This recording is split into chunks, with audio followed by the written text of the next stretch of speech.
The Metamorphosis, Part 3. Gregor's serious wound, from which he suffered for over a month, seemed by itself to have reminded the father that in spite of his present unhappy and hateful appearance, Gregor was a member of the family, something one should not treat as an enemy, and that it was, on the contrary, a requirement of family duty to suppress one's aversion and to endure, nothing else, just endure. And if through his wound Gregor had now apparently lost for good his ability to move, and for the time being needed many minutes to crawl across his room like an aged invalid, nevertheless, for this worsening of his condition, in his opinion, he did get completely satisfactory compensation. Because every day towards evening, the door to the living room, which he was in the habit of keeping a sharp eye on even 1 or 2 hours beforehand, was opened, so that he, lying down in the darkness of his room, invisible for the living room, could see the entire family at the illuminated table and listen to their conversation, to a certain extent, with their common permission, a situation quite different from what happened before. Of course, it was no longer the animated social interaction of former times, but which Gregor, in small hotel rooms, had always thought about with a certain longing. When tired out, he had to throw himself in the damp bedclothes. For the most part, what went on now was very quiet. After the evening meal, the father fell asleep quickly in his armchair. The mother and sister talked guardedly to each other in the stillness. Bent far over, the mother sewed fine undergarments for a fashion shop. The sister, who had taken on a job as a salesgirl in the evenings, studied stenography and French, so as perhaps later to obtain a better position. Sometimes the father woke up and, as if he was quite ignorant that he had been asleep, said to the mother, "How long have you been sewing today?" and went right back to sleep, while the mother and sister smiled tiredly to each other.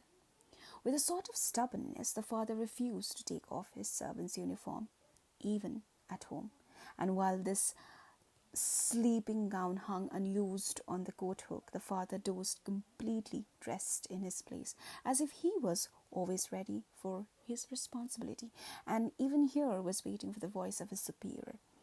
As a result, in spite of all the care of the mother and sister, his uniform, which even at the start was not new, grew dirty, and Gregor looked often for the entire evening at these clothing with stains all over it, and with its gold buttons always polished, in which the old man, although very uncomfortable, slept peacefully nonetheless.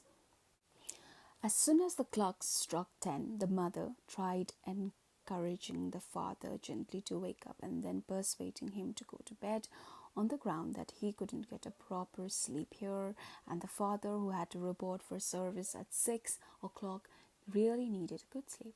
But in his stubbornness, which had gripped him since he had become a servant, he insisted always on staying even longer by the table, although he regularly fell asleep and then could only be prevailed upon with the greatest difficulty to trade his chair for the bed. No matter how much the mother and sister might at that point work on him with small admonitions for a quarter of an hour, he would remain shaking his head slowly, his eyes closed, without standing up. The mother would pull him up by the sleeve and speak flattering words into his ear. The sister would leave her work to help her mother, but that would not have the desired effect on father. He would settle himself even more deeply in the armchair. Only when the two women grabbed him under the armpits would he throw his eyes open, look back and forth at the mother and sister, and habitually say, "This is a life, this is the peace and quiet of my old age." And propped up by both women, he would heave himself up elaborately, as if for him it was the greatest travail, allow himself to be led to the door by the women, wave them away there, and proceed on his own from there, while the mother quickly threw down her sewing implements and the sister her pen in order to run after the father and help him some more. In this overworked and exhausted family, who had time to worry any longer about Gregor more than was absolutely necessary, the household was constantly getting smaller. The servant girl was now let go, a huge, bony cleaning woman with white hair flapping all over her head came in the morning and the evening to do the heaviest work. The mother took care of everything else in addition to her considerable sewing work. It even happened that various pieces of family jewelry, which previously the mother and sister had been overjoyed to wear on social and festive occasions, were sold, as Gregor found in the evening from the general discussion of the prices they had fetched. But the greatest complaint was always that they could not leave this apartment, which was too big for their present means, since it was impossible to imagine how Gregor might be moved. But Gregor fully recognized that it was not just consideration for him which was preventing a move, for he could have been transported easily in a suitable box with a few air holes.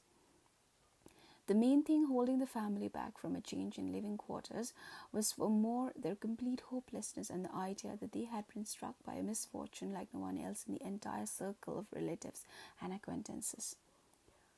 What the world demands of poor people, they now carried out to an extreme degree. The father brought breakfast to the petty officials at the bank. The mother sacrificed herself for the undergarments of strangers. The sister, behind a desk, was at the beck and call of customers. But the family's energies did not extend any further, and the wound in his back began to pain Gregor all over again. When now mother and sister, after they had escorted the father to bed, came back, let their work lie, moved close to each other, and sat cheek to cheek, and when his mother would now say, pointing to Gregor's room, "Close the door, Gret," and when Gregor was again in the darkness, while close by the women mingled the tears of quite dry-eyed stare at the table. Gregor spent his nights and days with hardly any sleep. Sometimes he thought that the next time the door opened, he would take over the family arrangements just as he did earlier.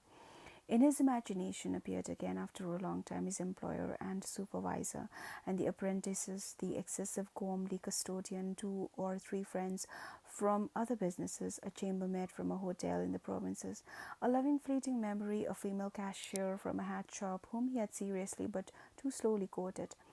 They all appeared mixed in with strangers or people he had already forgotten, but instead of helping him and his family, they were all unapproachable, and he was happy to see them disappear.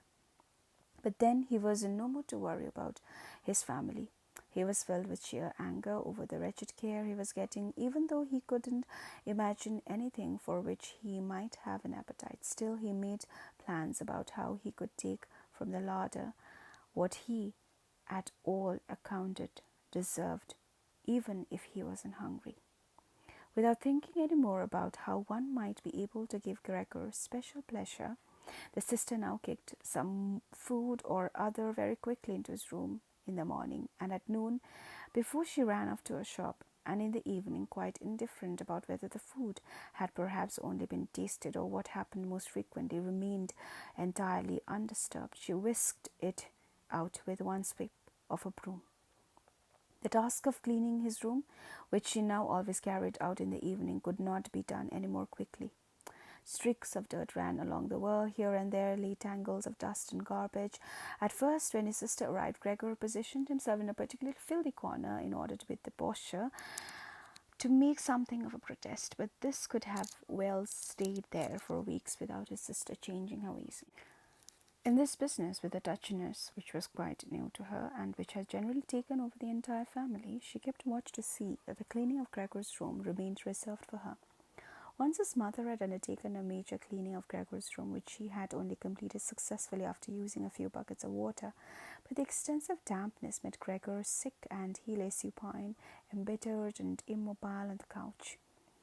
However, the mother's punishment was not delayed for long, for in the evening the sister had hardly observed the change in Gregor's room before she ran into the living room, mightily offended, and in spite of her mother's hand lifted high in entreaty, broke out in a fit of crying. Her parents at first looked at her astonished and helpless, until they started to get agitated.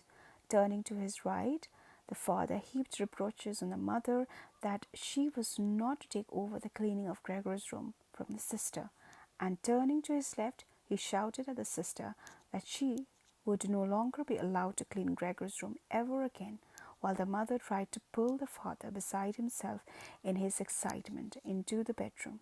The sister, shaken by her crying fit, pounded on the table with her tiny fists, and Gregor hissed at all this, angry that no one thought about shutting the door and sparing him the sight of this commotion.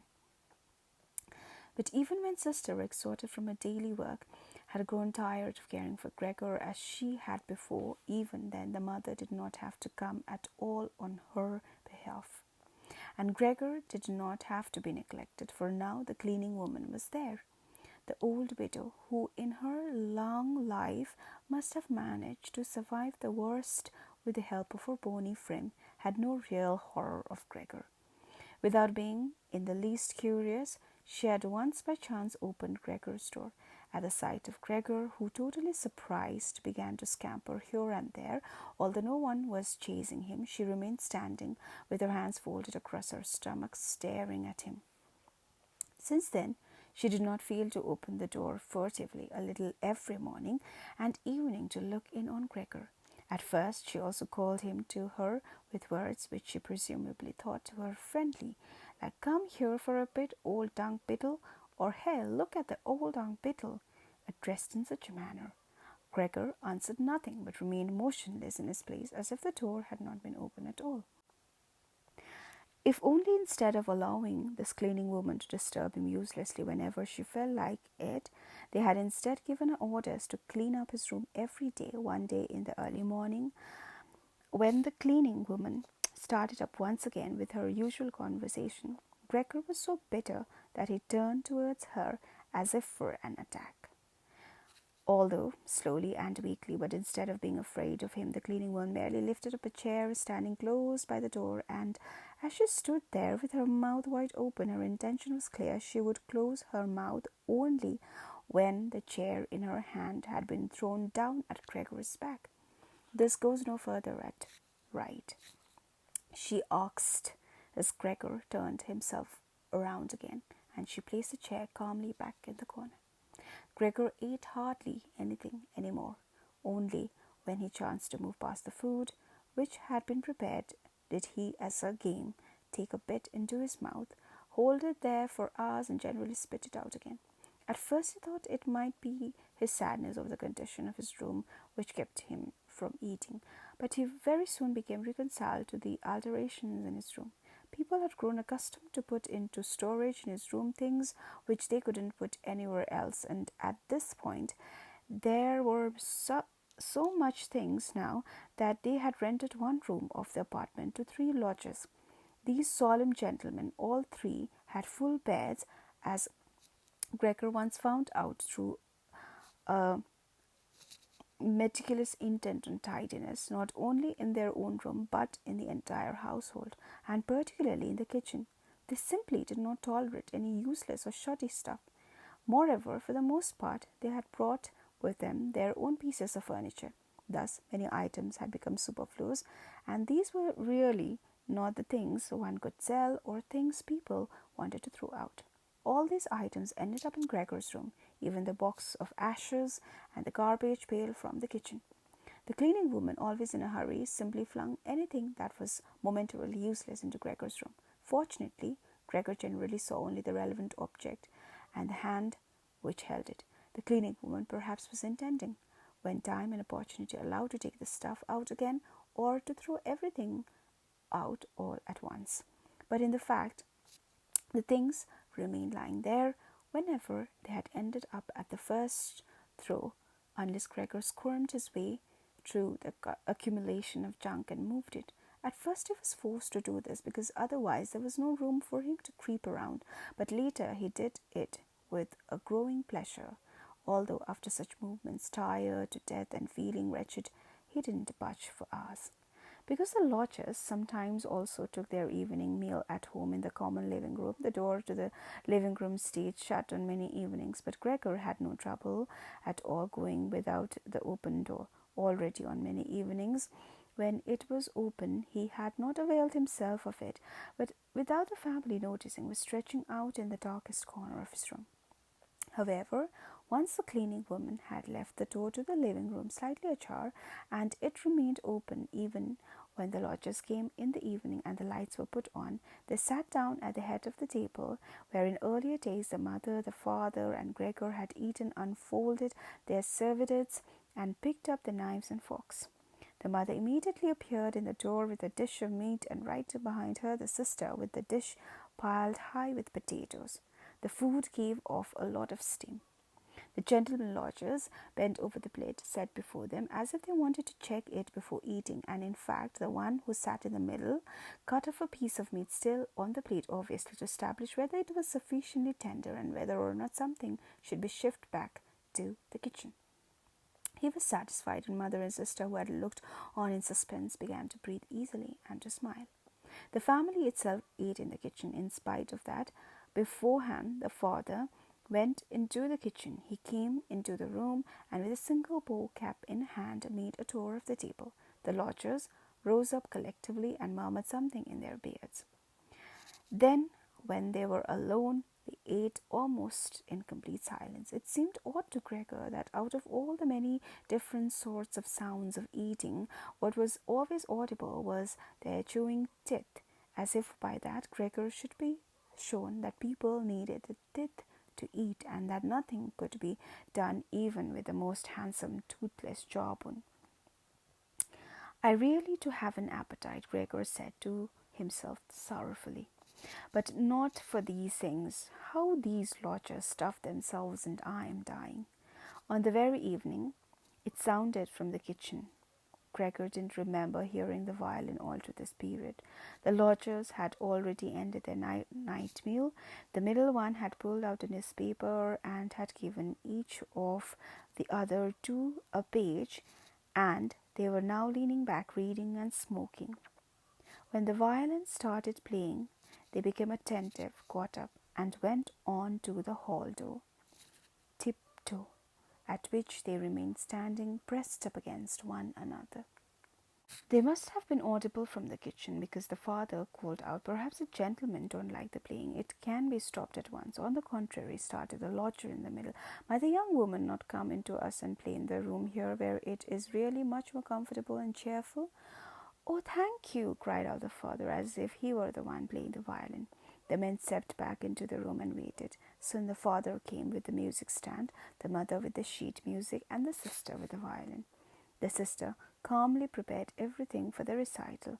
The parents, who had never previously rented a room and therefore exaggerated their politeness to the lodgers, dared not sit on their own chairs. The father leaned against the door, his right hand stuck between two buttons of his buttoned-up uniform. The mother, however, accepted a chair offered by one lodger, since she left the chair sit where the gentleman had chanced to put in. She sat to one side in a corner. The sister began to play. The father and mother followed attentively on one each side. The movements of their hands, attracted by the playing, Gregor had ventured to advance a little further forward, and his head was already in the living room. He scarcely wondered about the fact that recently he had so little consideration for the others. Earlier, this consideration had been something he was proud of, and for every reason he would have had this moment more reason to hide away, because as a result of the dust which lay all over his room, flew around with the slightest movement, he was totally covered in dirt.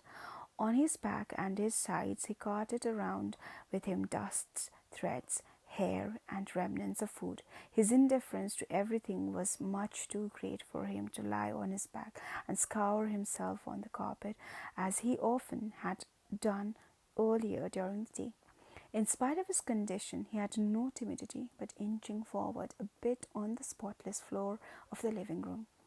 In any case, no one paid him any attention. The family was caught up in the violin playing. The lodgers, by contrast, who for the moment had placed themselves, their hands in the trouser pockets behind the music stand, much too close to the sister, so that they could all see the sheet music, something that must certainly bother the sister, soon drew back to the window, conversing in low voices with bowed heads, where they then remained worriedly observed by the father. It now seemed really clear that, having assumed they were to hear a beautiful or entertaining violin recital, they were disappointed, and were allowing their peace and quiet to be disturbed only out of politeness. The way in which they all blew the smoke from the cigars out of their noses and mouths in particular led one to conclude that they were very irritated. And yet his sister was playing so beautifully. Her face was turned to the side. Her gaze followed the score intently and sadly. Gregor crept forward still a little further and kept his head close against the floor in order to be able to catch her gaze if possible. Was he an animal that music so seized him? For him it was as if the way to the unknown nourishment he craved for revealing himself to him. It was determined to press forward, write to his sister, to tug at her dress, and to indicate to her in this way that she might still come with her violin into his room, because here no one valued the recital as he wanted to value it. He did not wish to let her go from his room any more, at least not as long as he lived. His frightening appearance would for the first time become useful for him. He wanted to be at all the doors of his room simultaneously and snarl back at the attackers. However, his sister should not be compelled but would remain with him voluntarily. She would sit next to him on the sofa, bend down her ear to him, and he would then confide in her that he firmly intended to send her to the conservatory, and that if his misfortune had not arrived in the interim, he would have declared all this last Christmas and would have brooked no argument. After this explanation, his sister would break out in tears of emotion, and Gregor would lift himself up in her armpit and kiss her throat, which she, from the time she started to going to work, had left exposed without a band or a collar.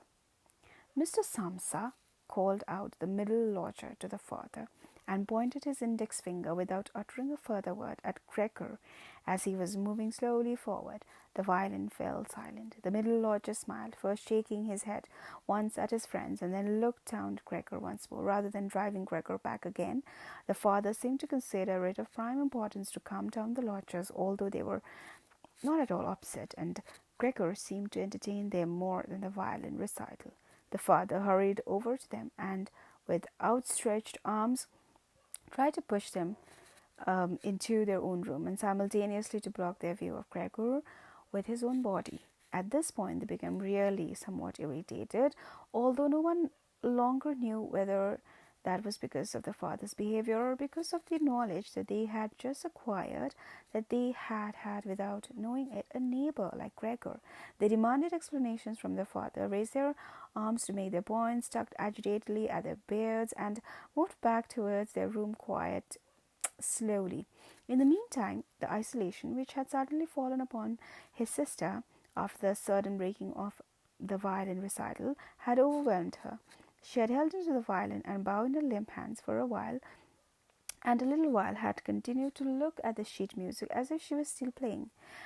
All at once she pulled herself together, placed the instrument in her mother's lap, and ran into the next room, which the lodgers, pressured by the father, were already approached more rapidly.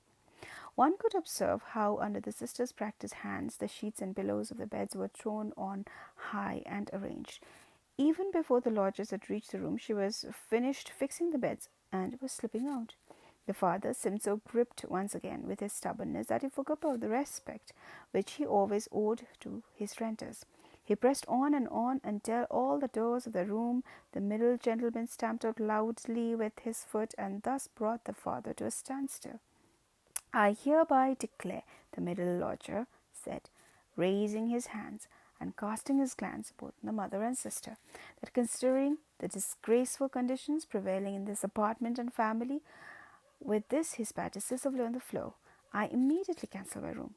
I will of course pay nothing at all for the days which I have lived here. On the contrary, I shall think about whether or not I will initiate some sort of action against you, something which, believe me, will be very easy to establish." He fell silent and looked directly in front of him as if he was waiting for something. In fact, his two friends immediately joined in, and with their opinions would also give immediate notice. At that he seized the door handle, banged the door shut, and locked it. The father groped his way, tottering to his chair, and let himself fall in it. It looked as if he was stretching out for his usual evening snooze, but the heavy nodding of his head showed that he was not sleeping at all. Gregor had lain motionless the entire time in the spot where the lodgers had caught him. Disappointment with the collapse of his plan, and perhaps also his weakness brought on his severe hunger, made it impossible for him to move. He was certainly afraid that a general disaster would break over him at any moment, and he waited. He was not even startled when the violin fell from mother's lap, out from her trembling fingers, and gave off a reverberating tone.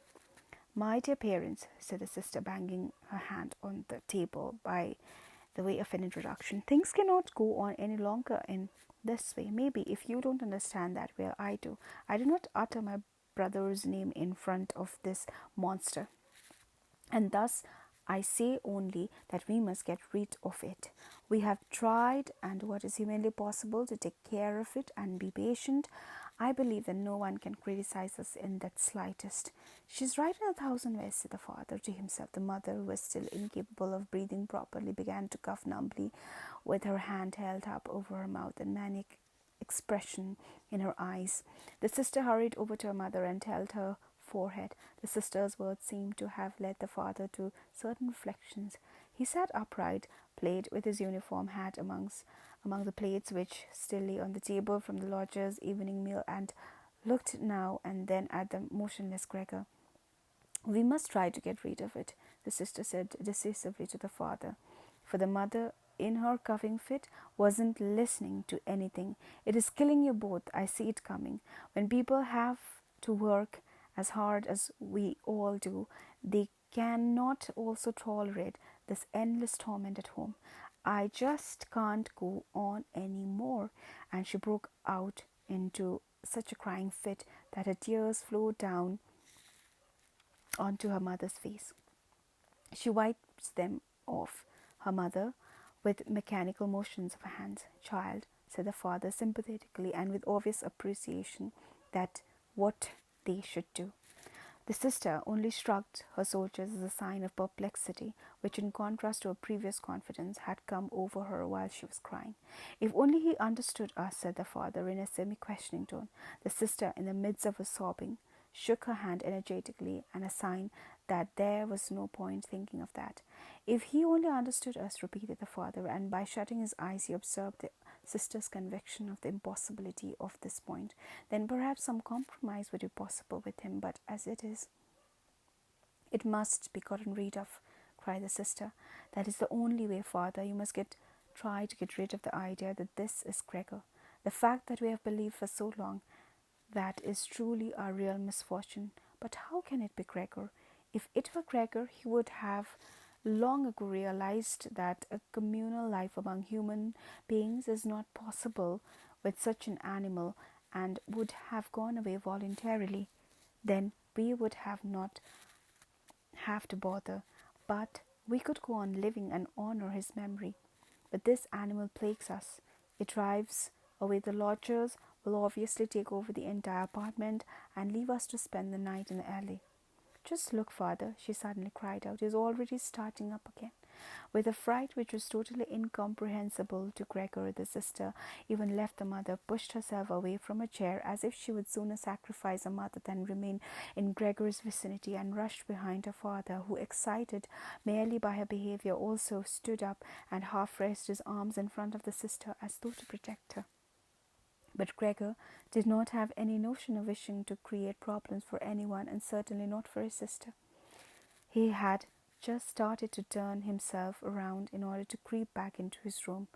Quite a startling sight, since as a result of his suffering condition he had to guide himself through the difficulty of turning around with his head, and in process lifting and banging it against the floor several times.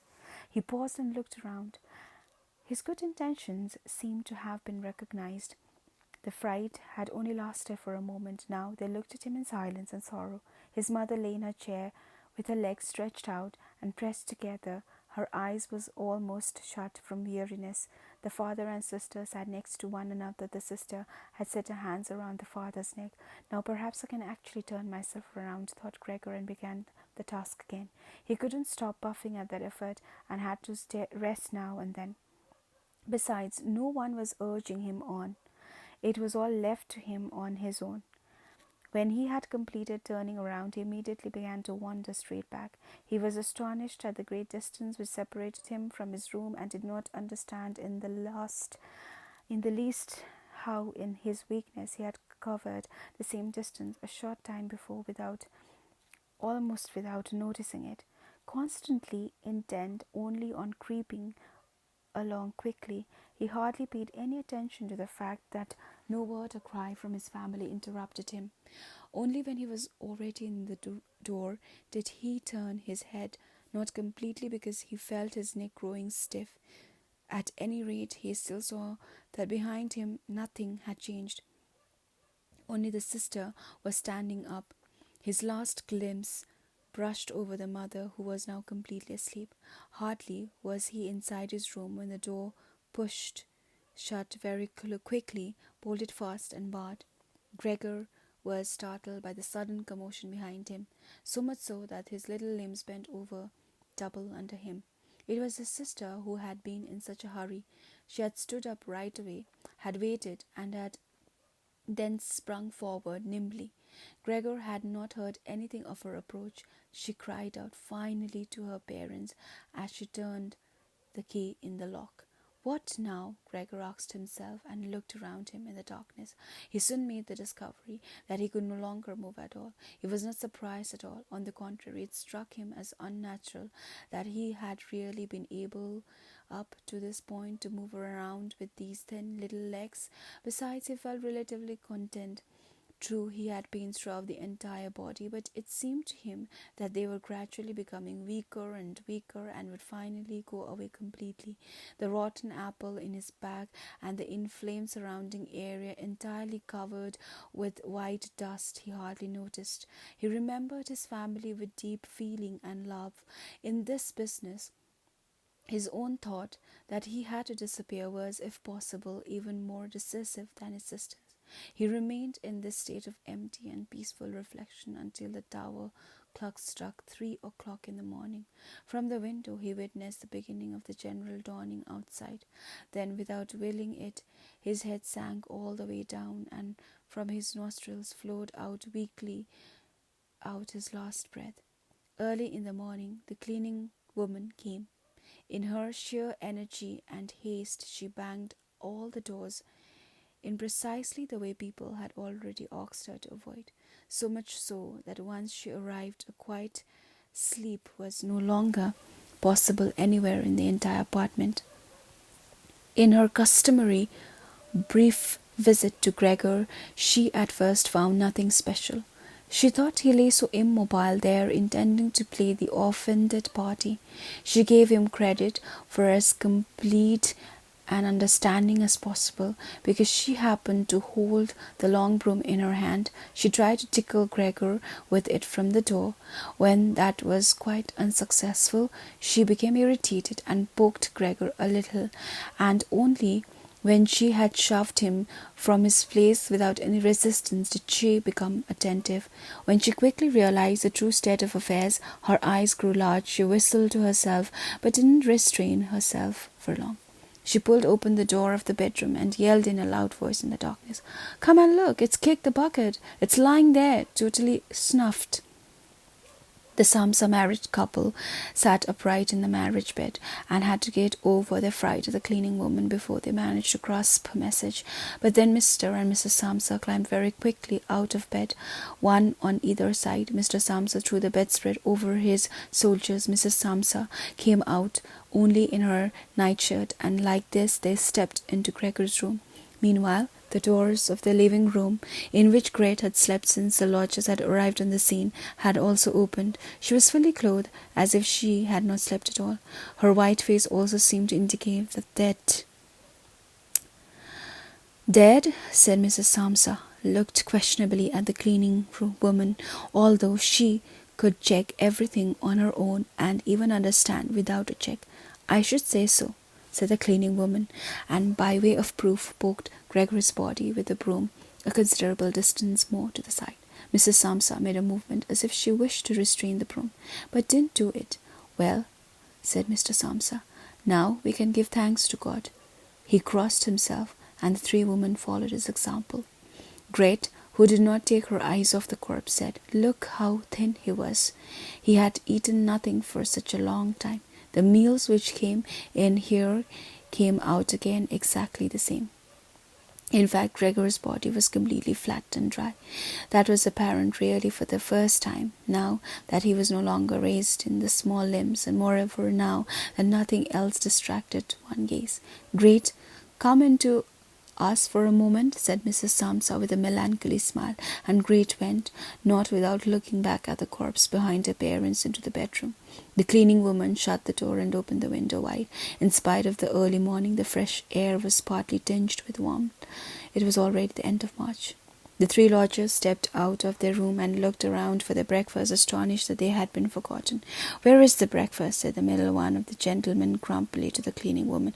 However, she laid her finger to her lips and then quickly and silently indicated to the lodgers that they could come into Gregor's room. So they came and stood around Gregor's corpse, their hands in the pockets of their somewhat worn jackets, in the room which was already quite bright.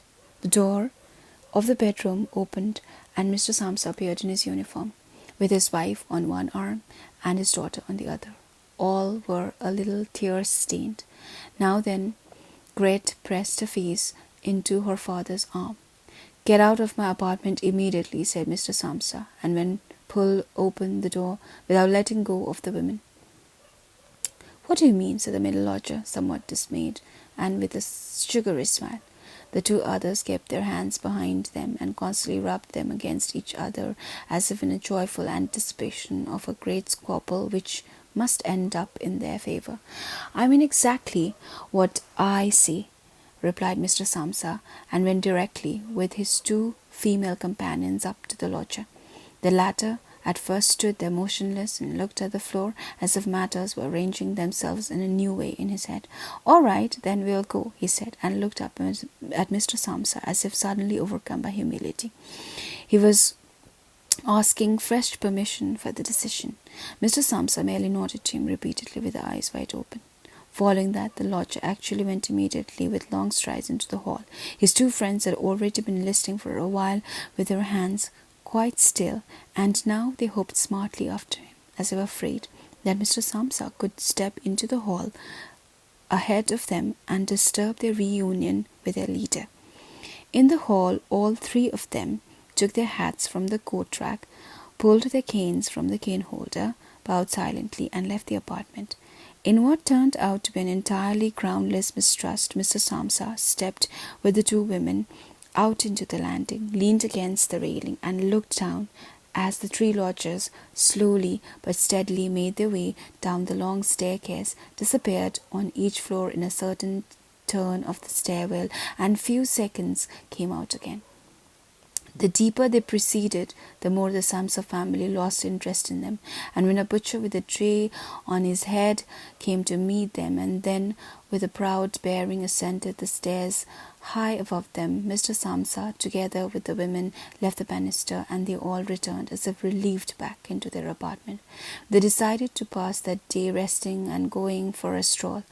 Not only had they earned this break from work, but there was no question that they really needed it, and so they sat down at the table and wrote 3 letters of apology. Mr. Samsa to his supervisor, Mrs. Samsa to her client, and Great to her proprietor. During the writing, the cleaning woman came in to say that she was going off, for her morning work was finished. The 3 people writing was at first merely nodded without glancing up. Only when the cleaning woman was still unwilling to depart did they look up angrily. "Well?" asked Mr. Samsa. The cleaning woman stood smiling in the doorway, as if she had a great stroke of luck to report to the family, but would only do it if she was asked directly. The almost upright small ostrich feather in her hat, which had irritated Mr. Samsa during the entire service, swayed lightly in all directions. "All right then, what do you really want?" asked Mr. Samsa, whom the cleaning lady still unusually respected. "Well," answered the cleaning woman, smiling so happily she couldn't go on speaking right away, "about how that rubbish from the next room should be thrown out. You mustn't worry about it. It's all taken care of." Mrs. Samsa and Great bent down to their letters as though they wanted to go on writings. Mr. Samsa, who noticed that the cleaning woman wanted to start describing everything in detail, decisively prevented her with an outstretched hand. But since she was not allowed to explain, she remembered the great hurry she was in and called out clearly and startled, "Ta-ta!" Everyone turned around furiously and left the apartment with a fearful slamming of the door. This evening she'll be let go," said Mr. Samsa. But he got no answer from either his wife and from his daughter, because the cleaning woman seemed to have upset once again the tranquillity that they had just attained. They got up, went to the window, and remained there with their arms about each other. Mr. Samsa turned around in the chair in the direction and observed them quietly for a while. Then he called out, "All right, come here then. Let's finally get rid of the old things and have a little consideration for me." The woman attended to him at once. They rushed to him, caressed him, and quickly ended the letters. Then all three left the apartment together, something they had not done for months now, and took the electric tram into the open air outside the city. The car in which they were sitting by themselves was totally engulfed by the warm sun. They talked to each other, leaning back comfortably in their seats, about future prospects, and they discovered that on close observation these were not at all bad, for all three had employment about which they had not really questioned each other at all, which was extremely favourable and with especially promising prospects. The greatest improvement in the situation at this moment, of course, had to come from a change of dwelling. Now they wanted to rent an apartment, smaller and cheaper, but better suited and generally more practical than the present one, which Gregor had found. While they amused themselves in this way, it struck Mr. and Mrs. Samsa almost at the same. Now they wanted to rent an apartment, smaller and cheaper, but better suited and generally more practical than the present one, which Gregor had found. While they amused themselves in this way, it struck Mr. and Mrs. Samsa almost at the same moment how their daughter, who was getting more animated all the time, had blossomed recently, in spite of all the troubles which had made her cheeks pale, into a beautiful and voluptuous young woman. Growing more silent and almost unconsciously understanding each other in their glances, they thought that the time was now at hand to seek out a good honest man for her, and it was something of a confirmation of their new dreams and good intentions when at the end of their journey the daughter first lifted herself up and stretched her young body.